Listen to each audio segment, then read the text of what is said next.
Hello everyone, welcome to Shine India SR tutorial. మనం ఇప్పుడు 18th March 2019కి సంబంధించినటువంటి daily current అఫైర్స్ని చూద్దాం. ఫస్ట్, నోబెల్ శాంతి బహుమతికి nominate అయినటువంటి గ్రేటా థన్బెర్గ్ ఏ దేశానికి చెందిన వ్యక్తి? జవాబు స్వీడన్. స్వీడన్ దేశానికి చెందినటువంటి 16 సంవత్సరాల గ్రేటా థన్బెర్గ్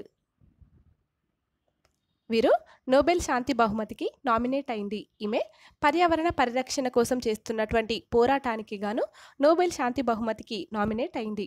అయితే ఇప్పటి వరకు నోబెల్ శాంతి బహుమతి అందుకున్నటువంటి వారిలో మాలాలా వీరు అత్యంత పిన్న వయస్కురాలు. నెక్స్ట్, బాంబు సైక్లోన్ అనేటటువంటి తుఫాను ఏ దేశంలో ఏర్పడింది? జవాబు అమెరికా దేశంలో.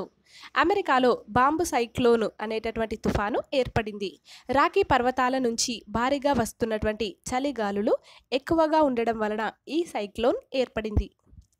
నెక్స్ట్, ప్రపంచ వినియోగదారుల దినోత్సవాన్ని ఏ రోజున జరుపుకుంటారు?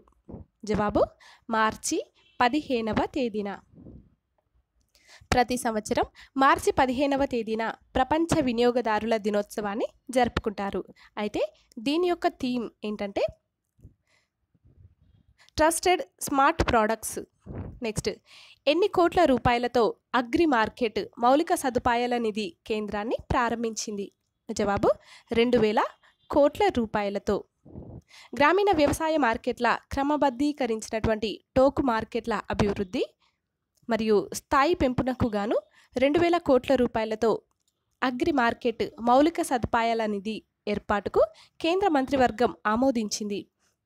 10,000 గ్రామాలు, 585 మార్కెట్ కమిటీల్లో మౌలిక వసతుల అభివృద్ధికి గాను రాష్ట్రాలు, కేంద్రపాలిత ప్రాంతాలకు రాయితీ రుణాలను AIMF అందిస్తోంది. నెక్స్ట్, ఏటీఎం కార్డు లేకుండానే నగదు విత్డ్రా చేసేటటువంటి పద్ధతిని ఏ బ్యాంకు ప్రారంభించింది? జవాబు స్టేట్ బ్యాంక్ ఆఫ్ ఇండియా. ప్రభుత్వ రంగ బ్యాంకింగ్ దిగ్గజం స్టేట్ బ్యాంక్ ఆఫ్ ఇండియా మరొక వినూత్న సేవలకు శ్రీకారం చుట్టింది. యోనో యాప్ ద్వారా ఏటీఎం కార్డు అవసరం లేకుండానే నగదు ఉపసంహరణ సేవలను ప్రారంభించింది. నెక్స్ట్, ఎన్ని హిమాలయ రాష్ట్రాలపై వాతావరణ చిత్రపటాలు రూపొందించారు? జవాబు 12. ఐఐటి గువాహటి, ఐఐటి మండి, IISc బెంగుళూరు అన్ని సంయుక్తంగా భారతదేశంలో 12 హిమాలయ ప్రాంతాల్లోని రాష్ట్రాలపై వాతావరణ చిత్రపటాలు రూపొందించారు. ఆ రాష్ట్రాలు అసోం, మణిపూర్, మేఘాలయ, మిజోరాం, నాగాలాండ్, త్రిపుర, అరుణాచల్ ప్రదేశ్, సిక్కిం, పశ్చిమ బెంగాల్, హిమాచల్ ప్రదేశ్, ఉత్తరాఖండ్, జమ్మూ కాశ్మీర్. నెక్స్ట్, భారతదేశంలో పూరీ తీరంలో న్యూజిలాండ్ మృతులకు సైకత నివాళి ఎవరు అర్పించారు? జవాబు సుదర్శన్ పట్నాయక్. జాతి విద్వేషం తలకెక్కినటువంటి ఓ యువకుడు న్యూజిలాండ్ క్రైస్ట్ చర్చ్ నగరంలో 2 మసీదుల్లో శుక్రవారం జరిపినటువంటి కాల్పుల్లో చనిపోయినటువంటి 49 మందికి ప్రముఖ సైకత శిల్పి అయినటువంటి సుదర్శన్ పట్నాయక్ సైకత నివాళి అర్పించారు. నెక్స్ట్, క్రికెటర్ శ్రీకాంత్కు జీవితకాలం నిషేధంను రద్దు చేసినటువంటి కోర్టు ఏమిటి? జవాబు సుప్రీంకోర్టు. స్పాట్ ఫిక్సింగ్ కేసులో జీవితకాల నిషేధం ఎదుర్కొంటున్నటువంటి క్రికెటర్ శ్రీకాంత్కు సుప్రీంకోర్టులో ఊరట లభించింది. BCCI విధించినటువంటి జీవితకాల నిషేధాన్ని సర్వోన్నత న్యాయస్థానం సుప్రీంకోర్టు తోసిపుచ్చింది. శ్రీకాంత్పై విధించినటువంటి శాశ్వత బహిష్కరణను BCCI పునః సమీక్షించాలని పేర్కొంది. నెక్స్ట్, కృష్ణా నదిపై వేసినటువంటి త్రిసభ్య కమిటీ ప్రకారం ఏపీకి ఎన్ని TMCల నీటిని విడుదల చేయాలి?